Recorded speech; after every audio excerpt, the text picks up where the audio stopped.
To kick off the second game week of the new Premier League season, West Ham United host Chelsea in a London derby under the lights, with West Ham in disarray and Chelsea with expectation on their back with the season to come. This should be interesting. Probably not for us. Welcome back to West Ham Unofficial. I hope you are all well. Thank you very much, Steve, for joining us. Opposition preview. It's time to get a little bit of insight about who's going to be battering us this week. And I have Steve with me, who is a Chelsea fan. Steve, how are you? Good, thank you. Yeah, really good. You? Yeah, not bad. Apart from the football, I'm loving life. Oh, yeah. The sun's shining. Look on that bright Exactly, side. the sun is shining. Yeah, this afternoon the sun has appeared, and what's not to love? What is not to love? So, first of all, give us a little bit of a review of last season with Chelsea. What's the sort of expectation? Is what I'm trying to get at. What's the expectation for this season for Chelsea? So, what would you be happy with? And coming off the back of last season, it's all sort of a bit up in the air. Would you say? Yeah, I think it's still. I said last season that it was a team that was forming, but what I didn't realise is that once it was formed, it was going to be dismantled again and moved on again. But there again, that's what we're quite good at. We don't like standing still because somebody might catch us. Last season grew to a crescendo, I think you could say. I think the last few weeks of the season, probably the last 9 games. We were okay. We climbed up the table. We squeezed into the European places. What more do you want? I mean, all 20 clubs in the league want to be in those top 5/6 places. Glad we ended up in the Champions League. I think that meant that Maresca kept his job because that would have been a real shame to lose yet another manager just because we don't, qualify for the Champions League. I think what Chelsea have got to do is they've got to stabilise and build. And the Club World Cup, whilst it was a mocked competition by a lot of people, particularly the teams that weren't in it, we won it. So we're now Club World Champions for the next 4 years. We could be Club World Champions permanently because who knows if there's going to be another competition. Exactly, they might just abort it. So the eternal Club World Cup champions. Well, of course, I mean, you've also missed the other competition that loves to be mocked. I mean, you won the Europa Conference League at the end of last season as well. So you could class it as a season with 2 pieces of silverware. Champions League football. I mean, when you put it like that, doesn't sound too bad, does it? No, not compared to the previous few seasons we've had. It was a good result, it really was. Whether we can sustain it, I don't know, because excuse me, other clubs have moved forward as well. You've got clubs on the fringes that used to be a bit of also rans are now contenders. The likes of Aston Villa, the likes of Nottingham Forest, which has to be the biggest surprise team of the season, I think. They're all pushing, and there are only 5-6 places. Absolutely. We've got to do well. Absolutely. I mean, well, the question for Chelsea this season is obviously, last season they had the Europa Conference League to contend with, as well as, focusing on the league. But this year it jumps up to the Champions League for Chelsea. And I mean, they've been mocked, Chelsea, for having a humongous squad and all the rest of it, and having about 80 players in the dressing room. So, I mean, there's players at the disposal, but it's whether the quality could be maintained and whether getting back into that high level European football Wednesday, Saturday, Tuesday, Saturday, whatever it will be, whether that will have a detrimental impact on Chelsea in terms of the league. How far can you see Chelsea going in Europe this season with a much bigger test this season? It's fair to say it is a much bigger test. I'm pretty confident we can get out of the group stages, which would be good. If we get to the last 8, I think that will be a reasonably good season. Last 4 would be exceptional, but our destiny is in our own hands. Like you say, we've got a big enough squad. We should be able to do it, but football's a funny thing, isn't it? As West Ham found out last week when they thought, Indeed. Not a bad start to the season to go to a newly promoted club, and you've got a bit of a club. I'm not sure about that. I was dreading it from the moment it came out. To be fair, I actually underestimated it. I said this has got 1-0 Sunderland written all over it, and in fact it was 3-0 Sunderland. So yeah. I did undercook my expectations of it, but we'll come on to that in a second. So Chelsea kicked off the season with I looked at it as quite a tricky game. I mean, people's perception of Crystal Palace is shifting pretty quickly. FA Cup winners into Europe, of what capacity of Europe is a controversial topic which we won't delve into. Yeah. Beat Liverpool in the Community Shield a couple of weeks ago. So a point at home to Crystal Palace, has that been viewed as a negative result to kick off the season or not? I think you have to say that the fact that we didn't score is a real negative. I think we should have been able to score, and I will fully accept that Crystal Palace are a much, much better side than they were 2 seasons ago. I think Oliver Glasner is going to do good things there if they can keep hold of him. And Palace, it wasn't a bad result. We didn't lose, because the last thing you want to do, as you well know, is lose your first game of the season. I'm sorry, I'm not rubbing it in. Yes, I am. You don't want to lose your first game of the season, and we didn't do that. So we have to, as Chelsea supporters, we have to take that as a positive. We didn't concede, we didn't lose. Okay, we were a bit misfiring, but we haven't got the team gelled yet. We were lucky in the Club World Cup, and they gelled. Yeah. So let's turn to Friday. Let's turn to Friday, shall we? I mean, with a point against Palace, then all of a sudden, I mean, Chelsea fans must be looking at 3 points in. You think 4 points in the first 2 games, they'd have probably taken that at the start of the season. How are you viewing, Chelsea's chances going into this game? I think for tomorrow night, and this is horrible coming on to a West Ham unofficial and saying, I think we're going to win, because normally you are one of our almost bogey teams, West Ham. We've lost probably more against you than we've beaten you in the last certainly 10 years. But I think you're a lot further behind the gelling process than we are. We haven't even begun the gelling process. We haven't even bought the gel yet. Well, no, possibly not. Possibly not. You're probably just sticking with brill cream at the moment rather than gel. So it will. I think it will come. I think Graham Potter, and I know you guys have some of you have not got a lot of time for him. I think he has a potential to be a good club English manager, but somebody's got to give him time. We didn't give him time. I think other clubs haven't given him time. Well, I mean, when he was at Chelsea, what was the feeling? Because that was part of the mad time at Chelsea, where just everything just seemed a little bit comical, and it seems to have calmed down a little bit since then. But it seems like he was hounded out, and was that right at the time? What was your observation of our now manager Graham Potter when he was at Chelsea? I think he got the job too early in his managerial career. To go from Brighton to managing Chelsea was, that's just a massive step. That's almost like going from non-league in a way, because Chelsea had such a good track record. They were a relatively wealthy and well-backed club, and still are. And I think it was just a step too far for poor old Graham, really. He's done well at other clubs. He's done well in Europe. He's done well, in other positions. So I kind of hope you give him some time, because I don't think we did. I think we had the knee-jerk, we're losing quick.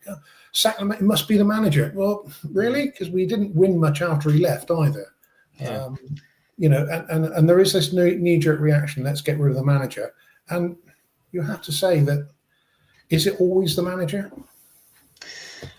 I mean that's the conundrum that fans have, fans of clubs in the bottom half of the table have probably most weeks, to be honest. And one thing I will say on the matter is, if we see performances similar to what we saw at Sunderland on Saturday, if that repeats itself too many more times, then he won't be in a job for much longer. I'll say that. And I mean, if you're Chelsea coming into this game, in my opinion, you're licking your lips. If you've done your due diligence, if your blokes behind the scenes have watched the game, which I'm sure they have done from the weekend, and they've assessed things. And I mean, we're at we're at pretty much as rock bottom as we can at the moment. Everything is wrong, nothing is right. We haven't fixed problems that lingered at the back end of last season, which needed to be addressed, and it's all coming to the fore a little bit. And we are capitulating, and that seems like a really funny thing to say a game into a season, but we had a really dragged out pre-season because there was nothing to play for with 10 games to go at the back end of last, and we had time and we've just wasted it, and we're actually worse than we were at the back end of last season.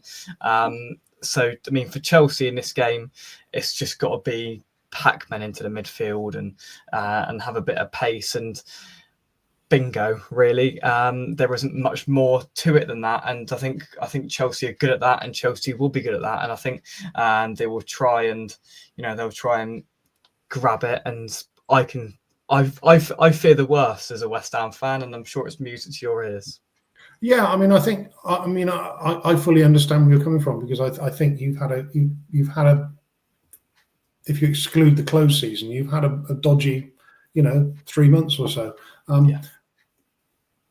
I never like to be too confident with Chelsea. I've supported them for too long to be too confident. We're quite good at snatching defeat from the jaws of victory. So going in, as long as they get too cocky, and as long as they play the football that they are good at playing, you could be on a loser, and I think you will be on a loser. But I just hope we don't. In a way, I hope we don't humiliate you, because I think that would be. It'd be great fun, but it wouldn't be good long term. Because my son is a West Ham supporter, and I'm quite happy. I would be quite happy to get hold of him on Saturday and say, "Hope you enjoy your football today, because you obviously didn't enjoy it last night." I tell you what, you just as well write the message out now, and then you can just send it, and you can just press send. But if we win 1-0, that will be poor. Will be, if we win 1-0 or 2-0 even, I think that'll be poor. We should be going for the jugular, and we're not particularly good at going for the jugular. So, yeah, well, I mean, you spoke earlier about the whole bogey team thing, and we did our main preview with a couple of West Ham fans last night, and we reeled off a couple of wins we've had at our place against you. I mean, you typically beat us at the Bridge, but I mean, at our place we've had a couple of wins over the last few years, but we've looked a very different side then, and I mean, you'll see it on the I expect you'll see it, and everyone will see it projected live on Sky Sports tomorrow night. It will be dead in there, it'll be flat. There's a real sense of apathy around the fan base, and the lethargicness in midfield will be evident, and if it's just a continuation of Saturday, it won't be pretty, and I'll be turning it off pretty swiftly into the second half if I make that far, because it's bleak, and from a Chelsea point of view, that's got to be exposed. And they would have seen all this, and I mean, it was always a tough game going to Sunderland to start the season. It was a big occasion, it was a good atmosphere up there, and that of course played a factor in it. But still, no excuse for an established Premier League side to lose 3-0 to a newly promoted side in the first day of the season. No, I think one of the problems with your stadium is that the London Stadium is very nice and very sort of modern and all the rest of it. Yeah. But unfortunately, it's not atmospheric. No. Back at your old ground, at the Berlin ground, it was. I've been there a couple of times with your dad and what have you, and it's a very intense cauldron almost. Mm. Whereas it's almost like you're in a frying pan now. So you're a long way, from everything, and even you're up in the gods, you're almost in the next county. Because it's so far away, and that's not conducive to the club. The supporters getting behind the club, and I know they do, and I know they are, and I know they will get behind the club. But it doesn't. The stadium, unfortunately, doesn't generate that intimacy and that cauldron atmosphere. Even the Bridge does it better, which is saying something, because we've been there a long time now. Yeah, better than we did something. Yeah, and if tomorrow night does follow a similar path to last week, then it will turn incredibly toxic in there very quickly, which won't benefit us in any way, shape, or form. But the thing with Chelsea is that it seems like they're on the road to clicking, and then just something happens and it knocks them back a little bit. Does it feel? I mean, I get the impression from the outside looking in over the last few years, it seems like one step forward and two steps back with Chelsea, but it seems like they've got past that crossroads now, and I can see what's happening, and I can see Chelsea becoming more and more established and being a really, really decent side. Of course, they were last season a decent side, but I can see Chelsea pushing on this season. Is that the expectation? Get far in Europe and try and maintain that top 4 spot. It has to be, really. I mean, that has to be a minimum requirement, really, is push on in Europe and maintain a top 4 spot because, we should be, with our setup and everything else, we should be one of the top 4 clubs in the country. And Chelsea fans live in hope, a bit like, I'm sure West Ham fans do as well. We've been through a fairly traumatic time with our owners. And as of you, and I know that there's a groundswell of opinion that your current owners aren't great. But what I would say, and I said when you had David Moyes in charge, I said, be careful what you wish for, because the other side of the street isn't necessarily any better than the street you're on, if you're with me. The grass isn't always greener. But you've got potential there to be a really good side. That's what I don't get. It's just, potential is not everything, I know, but potential is something, and hopefully Chelsea are moving in the right direction. Yeah, well, with West Ham, the foundations were laid, and we had the potential. Absolutely, Moyes acknowledged that he took it as far as he could, and it felt natural. The ending, it felt like it was the right time, and we didn't want to go into the next season and it being incredibly toxic. But we made the wrong appointment to start with after Moyes. It was one of the most crucial and one of the most important decisions that the football club had to make in recent time, and that was who was gonna replace Moyes, who was gonna be the man after the Lord Mayor's show. It was going to be who's it going to be, and we got it wrong there. And then Potter's come in, and it's been bemusing. To be honest, it's been bemusing, and the midfield is really where it's gone wrong. We've got James Ward-Prowse and this fella called Rodriguez in there at the weekend. Who you and I could run quicker and have more of an impact than what they did. It was genuinely. Oh, trust me, Steve. Genuinely, it was tragic. It was tragic's the only word for it, and that's just what I fear. I can shut my eyes and I can see electrifying pace through Chelsea's team, and I can see us just being ripped apart. And everybody is watching it live on Sky Sports, and that is just that's just brilliant. It's filling me with great confidence. Yeah, and I sort of know where you're coming from, and yeah, as I said to you earlier, I don't like getting too cocky, because I don't think it's good for any club or any league if a team goes out and smashes the opposition. Particularly, the people that pay the money want to see entertaining football, and they want to see effort and commitment. And I just hope that your guys turn up, and I hope that our guys turn up, because we don't always turn up. And I know you said yours didn't last week. I think it'll be like you say, it could be the foundation of the season. If we go out there and win, let's say 3-0, that'd be okay. If you go out there and lose 3-0, that won't be so okay. If you lost, I'll tell you what, a 3-0 loss is looking rather appetizing now, with the 4s and the 5s and the 6s, which is very, very possible. I'll be honest. Yeah, and you haven't, your pre-season and your transfer activity haven't been, should we say, top of the range, has it? So no, it's going to. It's going to be. I think it's good. Could be a really tough season for you. The supercomputers predicted that the bottom three, the newly promoted clubs, are going to go down. Well, on Sunderland's showing last week, I can't see that happening. Leeds were unlucky against Everton. Yeah. An extreme, from a referee's point of view, an extremely doubtful penalties, to say the least. I don't. There could be more clubs in the mix than the computer is predicting. Oh, absolutely. Well, to be fair, we always get this. Sunderland played very well, but it was also the first occasion, the big show, big game back, and all the rest of it. When it comes down to it at home to Crystal Palace in December, will it be as electrifying, and will they be as as buoyant as they were? I doubt it, but they had quality there, and they completely tore us apart in the second half, and that's all that I needed to see to go. They've got a chance, and for me, they had more chance than all of those three that were involved It's, last season. it's interesting, Jake, because last week, the Sunderland team really had the supporters behind them. And I think when they go away, there'll be a reasonable contingent. Now, I know that West Ham has a reasonable contingent to go away. But as I said about the London Stadium earlier, I don't think the home atmosphere helps, because it's almost like on a neutral ground. Yeah, basically. Your home games are a neutral ground. So the opposition can come there and go, well, there's nothing to fear here, because, they're a long way away. They can't really hurl abuse at us because they're so far away from the pitch. So it's not intimidating for the opposition players, let alone the opposition fans. And I think that's a bit of a shame. I can understand perfectly why you moved from your old ground to the new one, because it was a financial decision that worked, because it's kept the club afloat and it's kept the club in the Premier League. Not sure how much longer. Well, yeah, it's had its repercussions, and I'm sure those repercussions are impending evermore. Let's take some comments. Fernando, thanks for joining us. Hope you are well.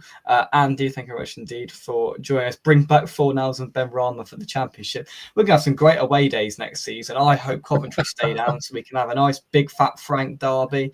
Who else are down there? We got some great away days to voyage upon next season. Yeah, well, you're going to have fun this season. There's some good ties. You've got, if you get your act together, you've got some potentially good games to be playing this season. In the if you like to call it the bottom table, if you with me, the bottom 11, 12 teams. The top 8, I think, are going to be fighting, and there could be quite a big gap between 8th, 9th, and 10th, and the rest will be fighting for their lives. And I think if you can win your home games and not lose too many away games, you'll be safe. But easier said than done. Easier said than done. And it's more of a sort of fingers crossed thing, so that you get things right. Absolutely. I've got a bit of a soft spot for West Ham, always have had. So it's but not tomorrow night. Sorry. No, of course. Well, I mean, Potter said in his press conference today that Hermiston is going to start in goal. So he had an absolute mare at Sunderland on Saturday for his West Ham debut. So Mads Hermiston will continue in goal, according to Potter, and also in a really encouraging series of events. Graham Potter was today asked in his press conference, what's the silver bullet signings? And he went, there's no silver bullet. And just looked back at the journalists glumly, like he was expecting anything else. So that was encouraging. And the whole tone of the press conference was encouraging, to say the least. I think. Well, from his perspective, I don't think he can really be that upbeat, because he hasn't been supported. They said they were going to support him and get players in. You've lost a lot of potential signings that would have been useful. I mean, the amount of players that have moved in this window from clubs where you thought they wouldn't move, it tells me that your director of football, and I'll admit I don't know who that is. I don't know if you've got one, to be honest. Well, that's where you're falling down, because you're not picking out, potential anymore. You're just letting it all wash over you. It's a mess. Terry, thanks for joining us. Hope we are a day closer to our inevitable annual loss at Forest away. Yes, where's my fixtures? Yes, we will be there on the 31st, at the 31st of August, 10 days time, when we will go to Nottingham Forest. We'll have a little tour around Trent Bridge, Terry's favourite place, because Terry adores cricket in every way. So we'll walk past Trent Bridge. I think he's actually put it, here you go, look, park up, tour of Trent Bridge, chips and curry sauce, and then we just will head home. Forget the football, we'll just go home after that. Oh dear. Yeah, hard yards. Yeah. See, we call it hard yards. Terry calls it a waste of fuel, but it might not be a waste of fuel. Might not be. I mean, don't forget, Forest have got going to be stretched this season as well. All these clubs that are in Europe, they're going to have their squad stretched, and you might not have a big squad, but you might have a squad that actually is more resilient. I'm trying to be positive about your season, because I think 1 week in, it's easy to get despondent. We've been there as Chelsea fans. We've been there many times, and I think it could all come good. Just got to have faith, as somebody once said. Well, that is good. James Ward-Prowse or James walked past me, and not Guido Rodriguez, Guido Reverse. Very good, Michael. Very good. I like that. That took a lot of thinking. Caroline, thanks for joining us. I won't be watching Off to a Wedding, a few glasses of fizz and some crouchy style robotic dancing for me. Bosh. Well, I'll keep you updated on the riveting events that are occurring at the London Stadium. There are some pictures that you don't want in your mind, aren't there? But him dancing is probably one of them. Oh, he's dancing. Do you know what? I've actually got a video from Saturday of him dancing before the inevitable loss. But I've been told to not show that anywhere. So that's strictly forbidden, isn't it, Terry? Okay. It was Terry. It was some very good dance moves. I was impressed. I was impressed. All right. We will finish in the top 20. Jeez. I've got 9 months of this. Top 19 for me. I just can't see where any points are coming from. Oh, this is getting better. You've got to be reasonably confident against some of the clubs. Come on, you know they're not all Burnley. They're not all badly as bad as you think they are. We might nick a point off Burnley. Yeah.